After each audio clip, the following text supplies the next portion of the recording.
కేంద్రంతో సరైనటువంటి సవ్యమైన సంబంధాలు పెట్టుకోకపోవడం వల్ల కొంత తెలంగాణ రాష్ట్రానికి నష్టం జరుగుతుంది అనేటువంటిది కూడా.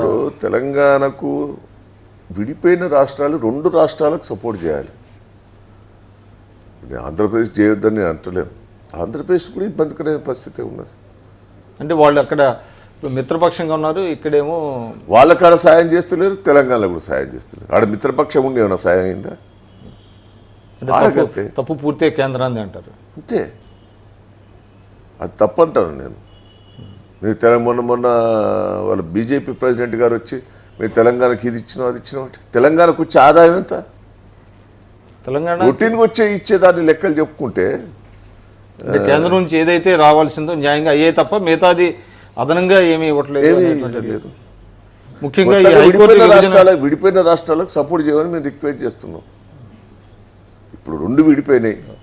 ఈ సెట్ అయ్యే వరకు తెలంగాణ కేంద్ర ప్రభుత్వం ఆదుకోవాలి, 2 రాష్ట్రాలు ఆదుకోవాలి. ఇప్పుడు హైకోర్టు విభజన అంశం ఉన్నప్పుడు గతంలో సదానంద గౌడ్ గారు కూడా మేము అనుకూలంగానే ఉన్నాము విభజన దీనికి, ఆంధ్రప్రదేశ్ ప్రభుత్వం కలిసి రావాలి అని అన్నారు. ఇప్పుడు కేంద్రం అంటే రోలు ఏ విధంగా అంటే ఆంధ్రప్రదేశ్తో సవ్యమైనటువంటి సంబంధాలు లేవు. కూర్చోబెట్టి పరిష్కారం చేయాలండి. కృష్ణానది వాటర్ ఉన్నది, 2 మంత్రులను తిట్టుకోమని వదిలిపెట్టిపోయినారు. అట్లా కాదు ఇట్లా కాదని కేంద్రం పెద్దన పాత్ర చేయాలి. మీరే చేర్చుకోపోనండి, ఏం తెలుసుకుంటారు? కొన్ని సమస్యలు వచ్చినప్పుడు కేంద్రం డెఫినెట్ గా చేయాల్సిన. ఆంధ్రప్రదేశ్కి ఆయన తగ్గితే వాళ్ళ పరిస్థితి ఇబ్బంది, తెలంగాణలో వీళ్ళు తగ్గితే వీళ్ళకి ఇబ్బంది. కేంద్రం నిర్ణయం తీసుకొని నువ్వు చేస్తే మంచిది. కానీ విభజన బిల్లుని తెలంగాణ ప్రభుత్వం ఆనర్ చేయట్లేదు, గౌరవించట్లేదు అనేటువంటిది ఆంధ్రప్రదేశ్ రాష్ట్ర ప్రభుత్వ వాదన. వాళ్ళ హక్కుల కోసం పోరాటం చేస్తున్నప్పుడు నేను తప్పట్ట. తెలంగాణ హక్కుల కోసం పోరాటం చేయవలసింది తెలంగాణ వాళ్ళు. కానీ కేంద్రం పెద్ద తరహా ఉండి అన్ని పరిష్కారం చేయాలనేదే నా విజ్ఞప్తి.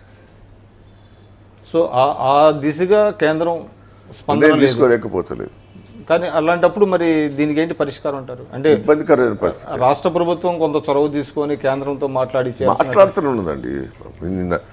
మొన్న కేటీఆర్ పోయిండు, హరీష్ రావు గారు పోయిండు, కేసీఆర్ గారు పోతున్నారు, ఆడ అధికార ప్రతినిధులు పోతున్నారు, అందరు పోతున్నారు, అందరూ అడుగుతూనే ఉన్నారు. ఒకటి మీద నెట్టేసే ప్రయత్నం కేంద్రం కూడా తప్పించుకునే ప్రయత్నం చేద్దాం. వెంకయ్యనాయుడు గారు ఉన్నారు, తెలుగువాడు, అందరం కూడా గర్వపడుతున్నాం. వెంకయ్యనాయుడు గారే చొరవ చూపెట్టాలి ఇదంతా, ఇటువంటి సమస్యల పరిష్కారం.